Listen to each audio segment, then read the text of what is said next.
une fresque pourrait apprendre la citoyenneté aux mineurs délinquants. Mais enfin, hein, où sont-ils? Ils sont dans des asiles, ces gens-là, et ils n'en sortent pas. Je suis effrayé. Parce que vraiment, l'actualité politique en France, c'est le dérisoire. Là, de nouveau, on parle de traiter les symptômes et en aucune manière la maladie. Quelle est la maladie? La maladie, c'est que à Marseille, on tue. Hein, on tue des jeunes, on tue même des enfants. Et pourquoi on tue? Parce que le tissu humain de Marseille n'est plus un tissu humain équilibré, n'est plus un tissu humain vivant au vrai sens du terme, c'est-à-dire développant ce qu'il y a de bien et atrophiant ce qu'il y a de mauvais. On n'en est plus là.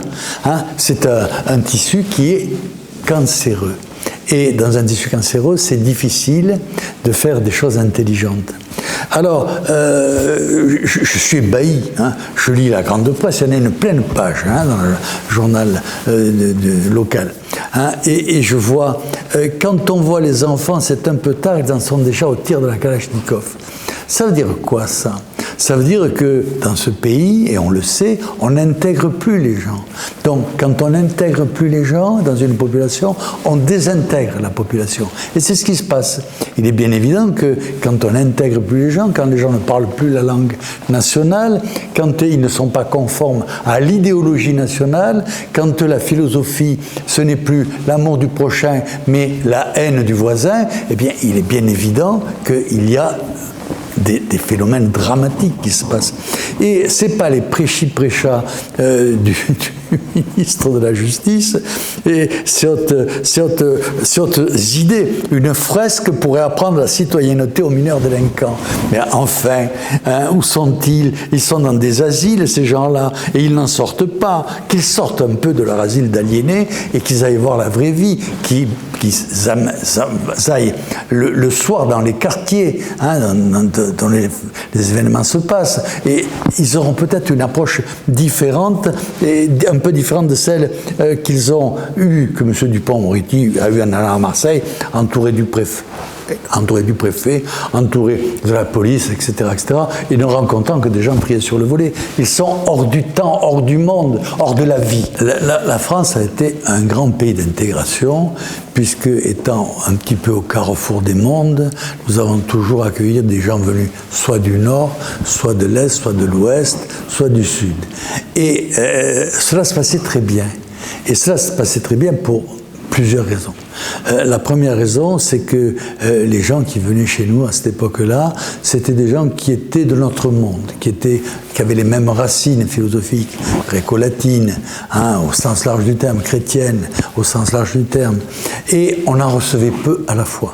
Donc, en recevant peu à la fois, ayant du travail à leur donner, ils s'intégraient naturellement sans effort. Aujourd'hui, ce n'est pas le cas du tout. Aujourd'hui, il n'y a plus d'emplois dans ce pays. Et quand on a des emplois, il n'y a personne pour les remplir parce que quelquefois ils sont un petit peu pénibles et que quand on gagne de l'argent à rien faire, pourquoi irait-on travailler? Donc nous avons un système qui est totalement inadapté au bon sens. Et étant inadapté au bon sens, il n'intègre plus. Et quand on n'intègre pas, comme je disais tout à l'heure, on désintègre. Et nous sommes dans une société où le prêt à penser nous détruit, nous désintègre. Hein? Et bientôt, on obligera, déjà on oblige les femmes à avoir des remèdes qui leur empêcheront de procréer, comme ça la boucle sera bouclée. M. Macron fait sa campagne, il a commencé depuis longtemps et il pense que plus on le voit et plus on l'aime. Moi je pense que plus on le voit, moins on l'aime. Donc je suis ravi qu'on le voit beaucoup parce que ainsi, pour peu qu'on ait dessous de bon sens, on se rend compte qu'il nous raconte n'importe quoi et en général il raconte un jour le contraire de ce qu'il a raconté la veille.